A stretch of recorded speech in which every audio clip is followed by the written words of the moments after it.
नमस्कार। आज हम भारतीय शेयर बाजार में कुछ खास कंपनियों पर गौर कर रहे हैं। हाँ, वो कंपनियां जो स्मॉल कैप है और सबसे जरूरी जिन पर कोई कर्ज नहीं है, मतलब डेट फ्री। बिल्कुल। हमारे पास जो जानकारी है वो अलग-अलग स्टॉक स्क्रीनर्स और मार्केट एनालिसिस से आई है। तो कोशिश करेंगे समझने की कि इनमें क्या खास है। हम्म। पहले थोड़ा साफ कर लेते हैं। स्मॉल कैप से हमारा मतलब है जिनका मार्केट कैप यानी बाजार पूंजीकरण 5,000 करोड़ रुपए से कम हो। और डेट फ्री मतलब बैलेंस शीट एकदम साफ, डेट टू इक्विटी रेशो 0, कोई कर्ज नहीं। सही।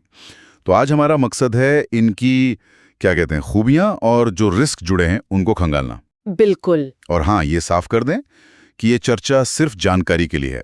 इसे निवेश की सलाह ना समझा जाए। जी हाँ, वो तो है ही। पर ये जानना वाकई दिलचस्प है कि भाई बिना कर्ज के चलने वाली इन छोटी कंपनियों में निवेश का क्या प्लस माइनस हो सकता है। ये कंपनियां अक्सर कम नजर में आती हैं, लेकिन इनकी अपनी एक कहानी होती है। तो कुछ उदाहरण देखें। हाँ हाँ, जरूर। जैसे एक नाम जो काफी चर्चा में रहता है, सेंट्रल डिपॉजिटरी सर्विसेज यानी CDSL, फाइनेंशियल सर्विसेज सेक्टर से है। अच्छा, CDSL, हाँ, इसका तो कैश फ्लो काफी मजबूत माना जाता है। बिल्कुल। और इसका ROE मतलब रिटर्न ऑन इक्विटी करीब 20% है, जो इस सेक्टर में बिना कर्ज के काफी अच्छा माना जाता है। यानी शेयर होल्डर्स के पैसे पर अच्छा रिटर्न दे रही है कंपनी। सही। और फिर एक और उदाहरण है मेटल सेक्टर से Maharashtra seamless. Okay, Maharashtra seamless. हाँ। इसका मार्केट कैप भी शायद 5,000 करोड़ के आसपास ही है। हाँ, लगभग वहीं। और सीमलेस पाइप्स में इनकी अच्छी पकड़ है। और इसमें खास बात क्या है? देखिए, पिछले 3 साल का नेट प्रॉफिट CAGR वो करीब 69% है। अरे वाह, 69%! बिना कर्ज के। हाँ, बिना कर्ज लिए इस तरह की ग्रोथ, वो भी मेटल जैसे कैपिटल इंटेंसिव सेक्टर में, ये दिखाता है कि कंपनी की ऑपरेशनल एफिशिएंसी काफी तगड़ी है। या फिर मार्केट में कोई खास पोजीशन है इनके? ये तो वाकई प्रभावशाली है। और ऐसा नहीं है कि ये सिर्फ इन्हीं सेक्टर्स में है। जैसे इलेक्ट्रिकल इक्विपमेंट में वोल्टाम ट्रांसफार्मर्स है। हाँ हाँ, वोल्टाम का नाम भी सुना है। या फिर कैश मैनेजमेंट सर्विसेज में CMS इन्फो सिस्टम्स। ये सब अपने जीरो डेट स्टेटस की वजह से ध्यान खींचती हैं। तो फिर सवाल ये उठता है कि एक आम निवेशक ऐसी कंपनियों को ढूंढे कैसे? क्या तरीका है? हाँ, ये अच्छा सवाल है। इसके लिए जो ऑनलाइन टूल्स हैं जैसे Screener.in या Kickertip, वो काफी काम आ सकते हैं। अच्छा। वहां आप फिल्टर लगा सकते हैं, जैसे डेट टू इक्विटी रेशियो को 0 सेट कर दिया और मार्केट कैप 5,000 करोड़ से कम। ओके। लेकिन सिर्फ फिल्टर से काम नहीं चलेगा। कंपनी की बैलेंस शीट में जाकर देखना जरूरी है कि टोटल डेट वाकई 0 है या नहीं। क्रॉस चेक करना जरूरी है। बिल्कुल। और एक और बात, सिर्फ कर्ज ना होना ही सब कुछ नहीं है।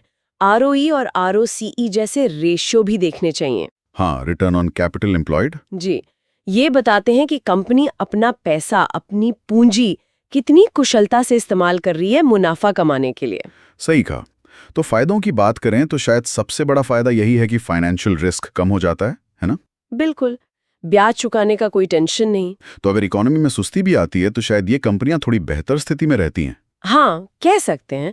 और जो मुनाफा होता है उसे या तो वापस बिजनेस में लगा सकती हैं ग्रोथ के लिए, या फिर शेयर होल्डर्स को डिविडेंड के तौर पे दे सकती हैं। हाँ, जैसे वो अल्कोहलिक बेवरेज सेक्टर की GM ब्रेवरीज है, वो लगातार डिविडेंड देती आई है। तो ये एक प्लस पॉइंट हो सकता है। लेकिन अब सिक्के का दूसरा पहलू भी देखते हैं, जोखिम। बिल्कुल, जोखिम तो है। स्मॉल कैप स्टॉक्स में वैसी वॉलेटिलिटी मतलब उतार चढ़ाव काफी ज्यादा होता है। हाँ, बाजार का मूड बदलते ही इन पर असर ज्यादा दिखता है। सही।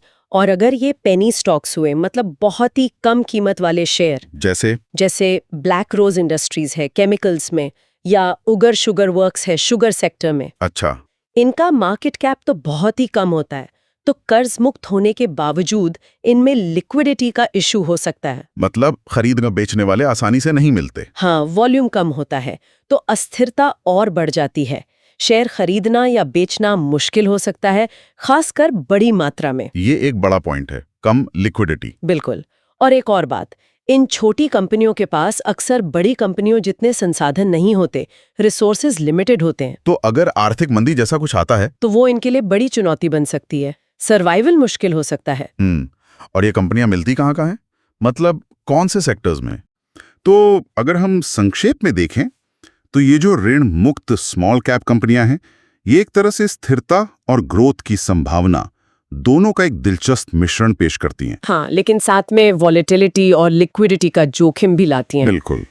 तो आखिर में निवेशकों के लिए सोचने वाली बात क्या है? देखिए, सोचने वाली बात यह है कि क्या किसी कंपनी का सिर्फ कर्ज मुक्त होना ही उसकी मजबूती की गारंटी है, अच्छा सवाल है। या फिर जो बाजार के बड़े जोखिम हैं या कंपनी जिस सेक्टर में है उसकी अपनी चुनौतियां, क्या वो ज्यादा भारी पड़ेंगी? मतलब सिर्फ एक फैक्टर पर फोकस करना सही नहीं होगा। बिल्कुल।